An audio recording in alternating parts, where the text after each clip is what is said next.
Y amados hermanos, aquí quiero puntualizar algo muy importante. Si usted se ausenta de los medios privados y públicos de la gracia, usted no puede ser cristiano. No puede sustentar su vida cristiana.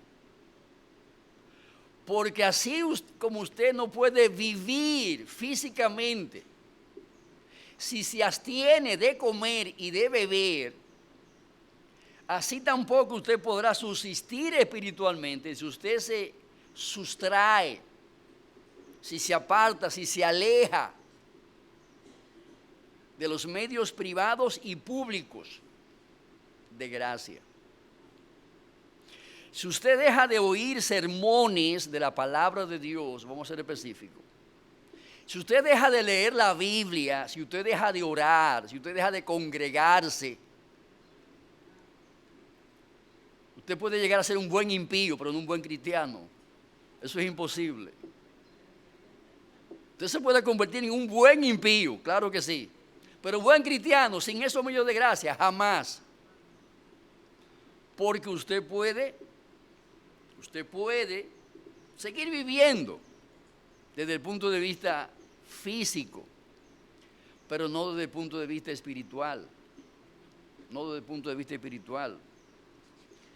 Si deja de usar los medios de gracia, usted puede convertirse ciertamente y lo hará en un buen impío, pero jamás en un buen cristiano. Jamás en un buen cristiano. Esa es la realidad, mis amados hermanos. Es necesario exponernos a la enseñanza y a la predicación de la palabra, porque a través de ese medio o de esos medios, enseñanza y predicación, Dios imparte el poder de su evangelio para salvación de todo aquel que cree. Cuando hablo de salvación me refiero a la liberación de la esclavitud de todo pecado y me refiero también a la liberación de la cautividad de la muerte. ¿Cuál es el medio que Dios usa para eso? La enseñanza y predicación del evangelio.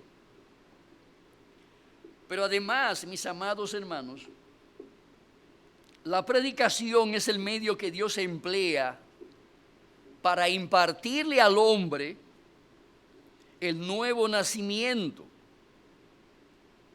Dios usa la predicación como un medio de su gracia para impartir el nuevo nacimiento.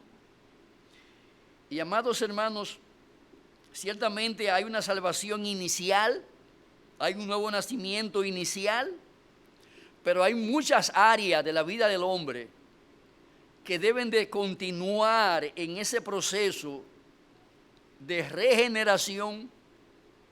Recuerden que la palabra regenerar significa volver algo a lo que era en su estado original. Una pieza dañada, corrompida, afectada por el óxido, una ruptura, un calentamiento, se dobla. Esa pieza usted la agarra, la lleva a un taller donde trabajan con eso y se la retornan exactamente como estaba en su estado original cuando salió de fábrica. Eso es regenerar. ¿Cómo está su vida? Torcida, retorcida por el pecado, doblada por el pecado, corrompida por el pecado, dañada por el pecado. Entonces, la regeneración, ¿qué es lo que hace? Bueno, Dios usa el taller de la palabra de Dios para volver nuestra naturaleza humana, nuestros afectos, nuestros sentimientos, nuestras emociones, nuestra voluntad, nuestra conciencia, nuestro intelecto, a su estado original. ¿Para qué? Seamos con una naturaleza humana semejante a la que tuvo Adán antes de que el pecado entrara al mundo. Ese es el propósito de la regeneración, volvernos al estado original, a ese estado en el cual el hombre estuvo antes de que el pecado entrara al mundo. ¿Cómo era el hombre antes de que el pecado entrara al mundo? Su naturaleza humana era santa, era recta, era justa, era buena. En gran manera dice la Biblia. Ahora, ¿qué provocó el pecado? Que los afectos se doblaran, yendo a amar lo que en su lugar deberían de odiar, yendo a servir a lo que en su defecto se debía de rechazar, de despreciar, yendo a dar gloria a lo que en su lugar se debió odiar con todo el corazón, al pecado. ¿Qué hace la regeneración? Vuelve el corazón a su estado original para que entonces empiece a amar lo que odiaba y a odiar lo que amaba. ¿Quién era yo antes de la regeneración? Un incrédulo. ¿Qué hace la regeneración? ¿Cuál es el signo vital de la regeneración? La fe. Empecé a creer en lo que antes no creía. Empecé a amar lo que antes odiaba. Empecé a valorar lo que antes ignoraba. Empecé a cambiar mi modus vivendum, porque conforme a la fe vive el hombre. Según lo que cree, vive el hombre. Según la filosofía de vida, vive el hombre. ¿Qué hace la regeneración?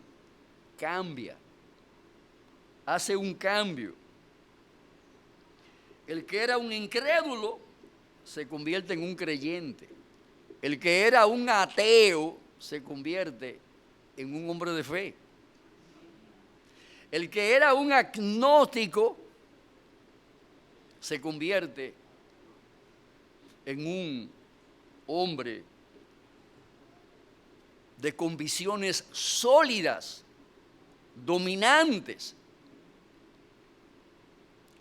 permanentes en su corazón, acerca de la realidad de la existencia de Dios.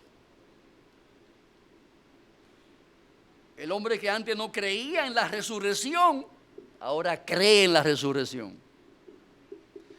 El hombre que antes no creía que había un juicio final, ahora cree que hay un juicio final. El hombre que antes no creía en el infierno, ahora cree en el infierno. El hombre que antes no creía en el cielo, ahora cree en el cielo. Amado, eso es regeneración. Eso es volver al hombre a su estado original. Antes de que Adán existiera, antes de que el pecado entrara al mundo, Adán creía en el infierno. Pero cuando entró la incredulidad desalojó la fe del corazón. Entonces, ¿qué hace la regeneración? Desaloja la incredulidad, desaloja el ateísmo y coloca allí la piedad. Cuando hablo de piedad me refiero a el término en sentido amplio. Me refiero a todas las gracias de Dios. El amor, la fe, la obediencia, la confianza, la esperanza, etc. Todos esos bienes espirituales son restaurados al alma. Eso es lo que hace la regeneración. ¿Y cuál es el medio que Dios usa para impartir esa regeneración, para volvernos al estado original antes de que el pecado entrara al mundo? La predicación del Evangelio, la predicación de la palabra de Dios. Esa predicación es el poder de Dios, o allí está el poder de Dios para salvarnos. Está allí el poder de Dios para impartirnos el nuevo nacimiento.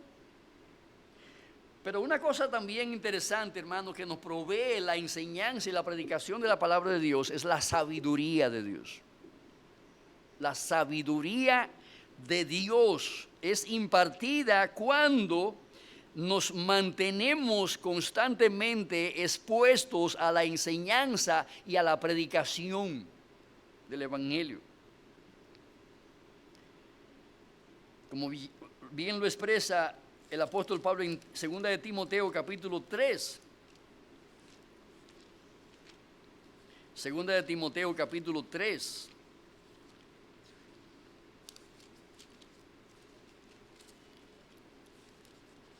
Verso 15.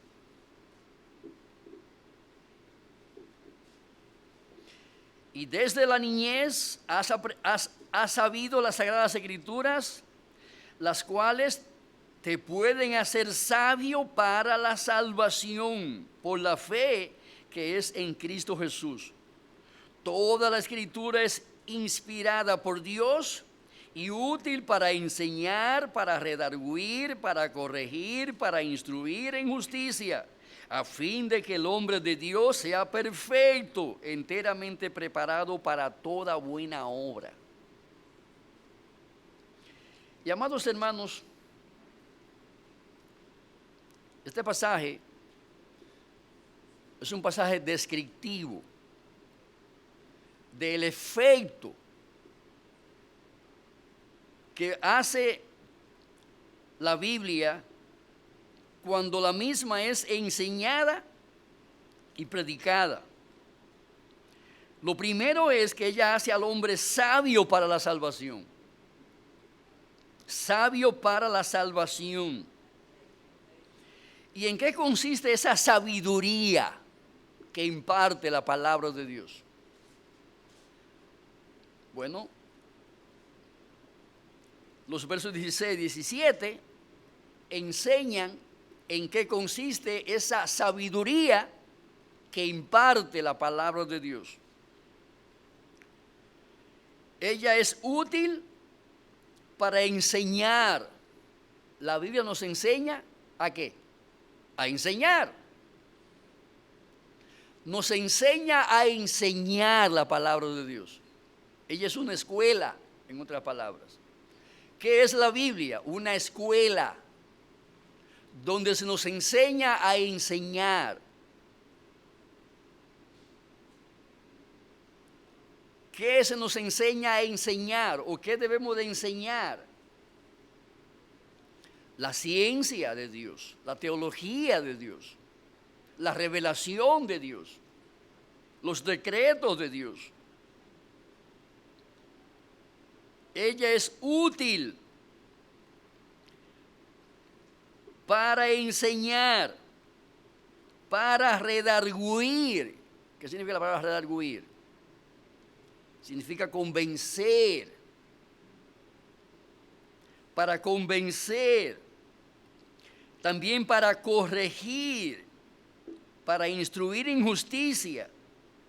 ¿Y cuál es el fin de toda esa sabiduría que imparte la Biblia? Equipar al hombre. Preparar al hombre. Para que el hombre sea perfecto. Esto significa literalmente para que sea maduro. Es interesante, hermano, observar a muchas personas, hombres y mujeres, que tienen 40, 50 años y piensan como niños y viven como niños. nunca llegan a madurar. Actúan como bebés, se conducen como bebé, viven como bebé, porque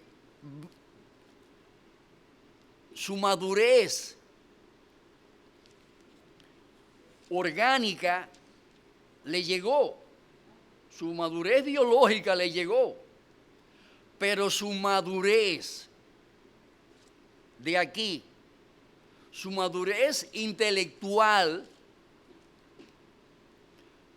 esa aún está por llegar. Y una de las cosas que la Biblia hace es que le pone al hombre los pies sobre la tierra. En otras palabras, lo madura.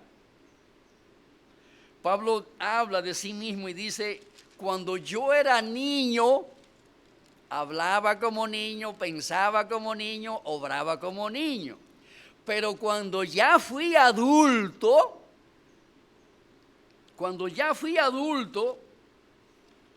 dejé todas esas niñerías y comencé a pensar y a actuar como un adulto. Una de las cosas que hace la Biblia es que madura a las personas. Los madura espiritualmente hablando. Los madura socialmente hablando. Los madura. ¿Por qué? Porque le imparte esa sabiduría que la gracia de Dios ofrece para que el hombre en su vida laboral, por ejemplo, actúe conforme a los principios y no conforme a los sentimientos y no conforme a las necesidades de su cuerpo o de su entorno, sino para que actúe y obre según los principios de la palabra de Dios.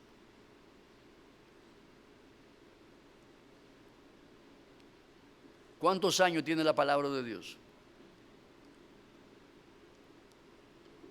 La palabra de Dios es un libro que revela la voluntad de Dios para cada aspecto de la vida humana, para cada departamento de la vida humana, sea en lo laboral, sea en lo familiar, sea en lo eclesiástico, sea en lo social, donde quiera que sea, la Biblia tiene que hablar y que decir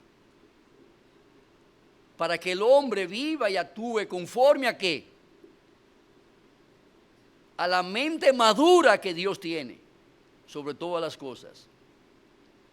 Entonces, cuando el hombre toma la palabra de Dios y la encarna,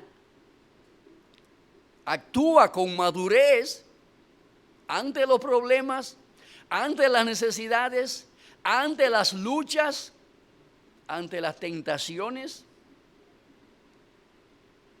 se relaciona con los demás de manera madura en todos los niveles sociales, comenzando con el nivel familiar y haciendo extensivo el círculo. Si es amigo, es un amigo maduro, una amiga madura. Si es esposo o esposa, es un cónyuge maduro, madura. Se relaciona con el cónyuge de manera madura. No está con niñería ni con bobadas, como dicen. Actúa como persona madura, porque la Biblia madura a la persona, aún sea joven en edad, aún sea un adolescente. La Biblia imparte sabiduría para que la persona pueda vivir de una manera madura, enteramente perfecta, dice aquí.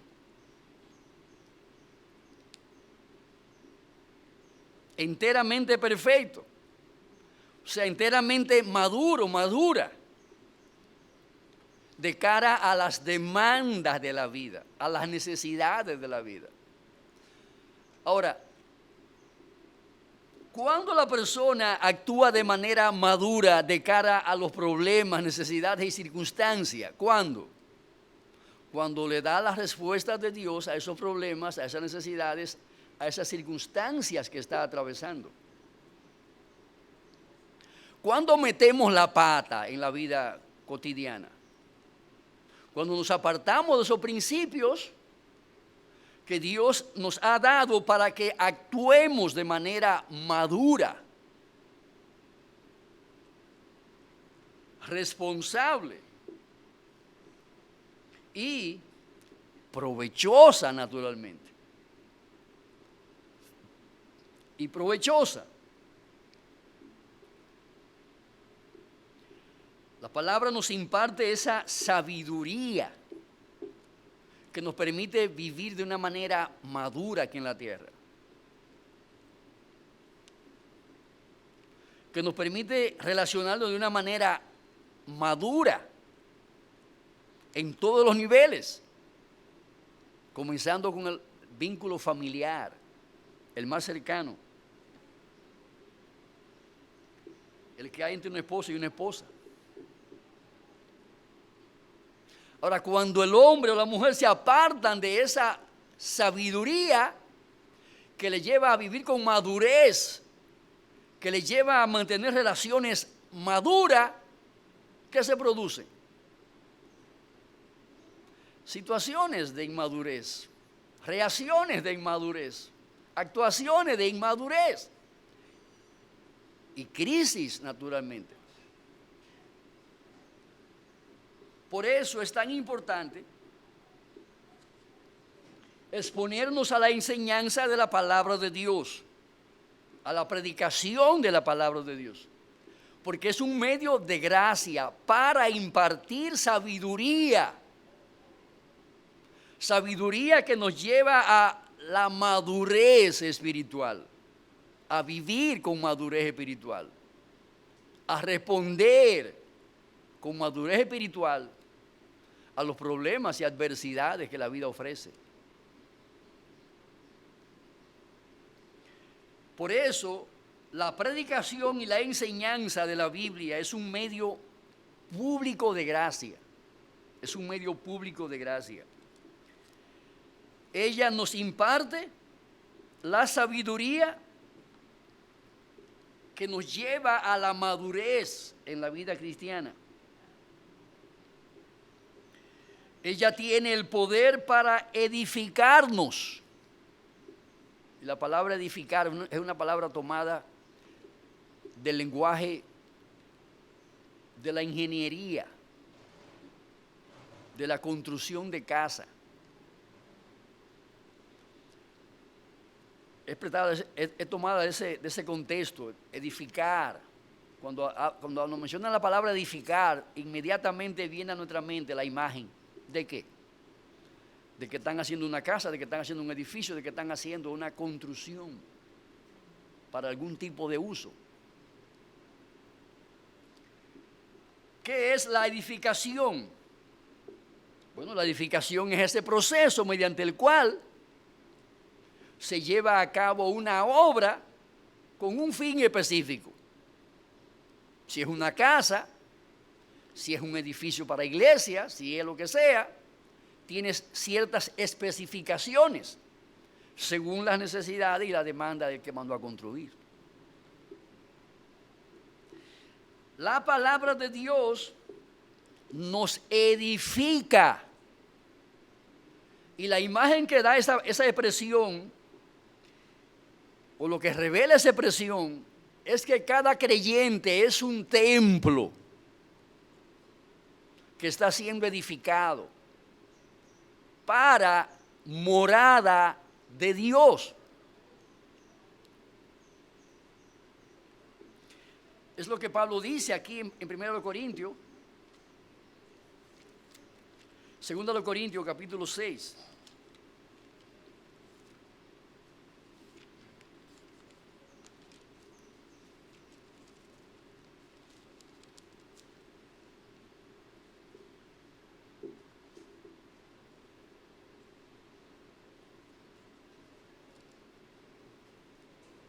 Vamos a 1 Corintios también. 1 Corintios capítulo 6, ahí está bien clarito. Versículo 17. Pero el que se une al Señor, un espíritu es con Él. Huid de la fornicación. Cualquier otro pecado que el hombre cometa está fuera del cuerpo, mas el que fornica contra su propio cuerpo peca. ¿O ignoráis que vuestro cuerpo es templo del Espíritu Santo, el cual está en vosotros, el cual tenéis de Dios y que no sois vuestros? Porque habéis sido comprados por precio. Glorificad pues a Dios en vuestros cuerpos y en vuestro espíritu, los cuales son de Dios. ¿Qué es tu vida? ¿Qué es tu alma? ¿Qué es tu ser? ¿Qué es nuestro cuerpo? Según ese pasaje, un templo.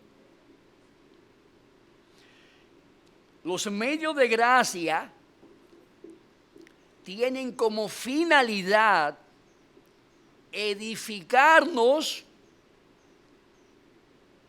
para que seamos, ¿qué cosa? El templo donde Dios habita. ¿O ignoráis que vuestro cuerpo es templo del Espíritu Santo? ¿Qué es el creyente?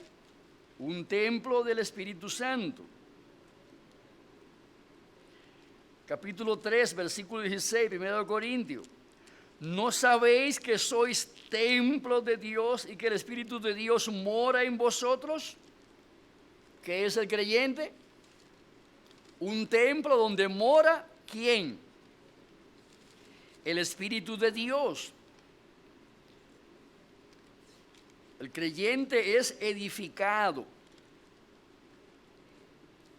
como un templo de Dios.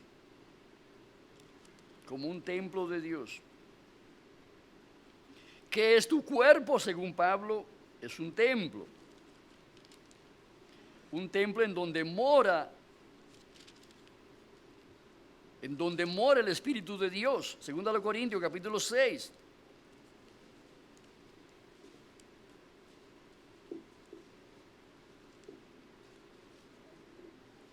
No os unáis, verso 14, en yugo desigual con los incrédulos, porque qué compañerismo tiene la justicia con la injusticia, y qué comunión la luz con las tinieblas, y qué concordia Cristo con Belial, o qué parte el creyente con el incrédulo, o qué acuerdo hay entre el templo de Dios y los ídolos, porque vosotros sois el templo del Dios viviente. Como Dios dijo, habitaré y andaré entre ellos, y seré su Dios, y ellos serán mi pueblo. Ven que somos el templo donde Dios mora, primero a nivel individual, como persona, dice que somos el templo de Dios. Luego como iglesia local, también dice que somos el templo de Dios. La iglesia y cada uno de sus miembros es un templo. Cada día que nos exponemos a los medios de gracia, estamos siendo edificados como templo. Como templo. En ese templo Dios está poniendo vigas, Dios está poniendo columna, está poniendo varilla, está poniendo bloque, está poniendo persiana, está poniendo ventana. Cada culto del cual participamos, Dios coloca piezas espirituales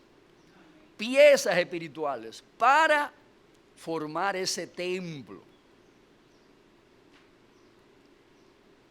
Hay templos que están siendo pintados. ¿Y qué pasa cuando la persona no está ahí? Y llega el pintor. ¿Qué pasa con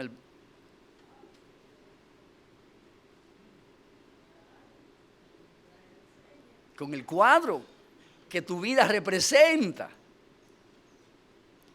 Si tú no lo llevas al lugar donde el pintor está pintando, ¿qué pasa con ese cuadro? Se queda sin pintura. Por eso la Biblia llama, no os dejaos de congregar, como algunos tienen por costumbre. Dios viene para edificar a su templo. ¿Qué parte tú eres de ese templo? ¿Una varilla? ¿Grava? ¿Cemento? ¿Bloc? ¿Qué parte del templo tú eres? ¿O qué ingrediente de ese templo? ¿Qué parte de esa construcción tú eres?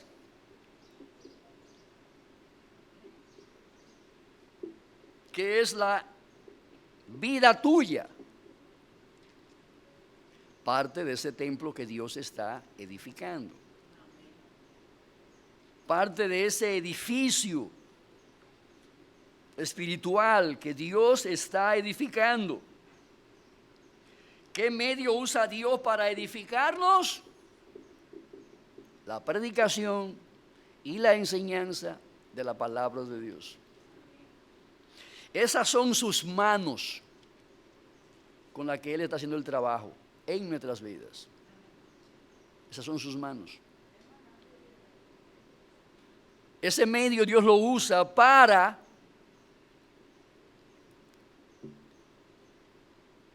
colocar cada componente de ese edificio donde debe de ir, donde Él quiere que vayan,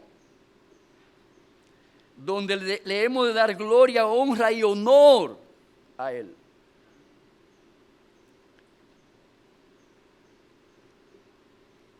Por eso, mis amados hermanos, la enseñanza y la predicación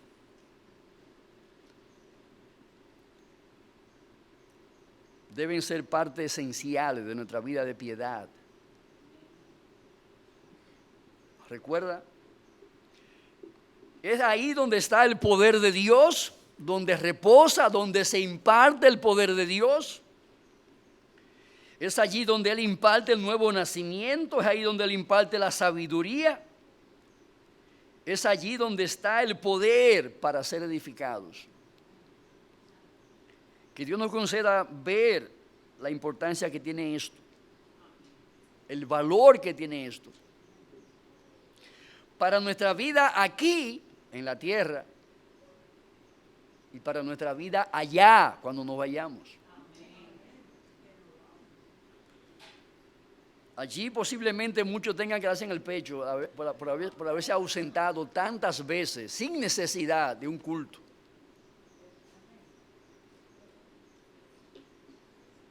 Donde el Evangelio estaba siendo predicado, para ser edificado como casa espiritual, como templo. Tendrá que darse mucho en el pecho allí cuando lleguen al cielo. Ay, Señor, perdóname, mira, yo soy me ausenté, mira tal día, yo, qué loco viejo yo fui, qué loca vieja yo fui. Quedarme pudiendo estar presente, sin ninguna excusa válida. Amados, que Dios nos ayude a entender esta verdad, a creerla y sobre todo a obedecerla. Porque el bien es para ti, no es para mí, es para ti. El bien es para ti.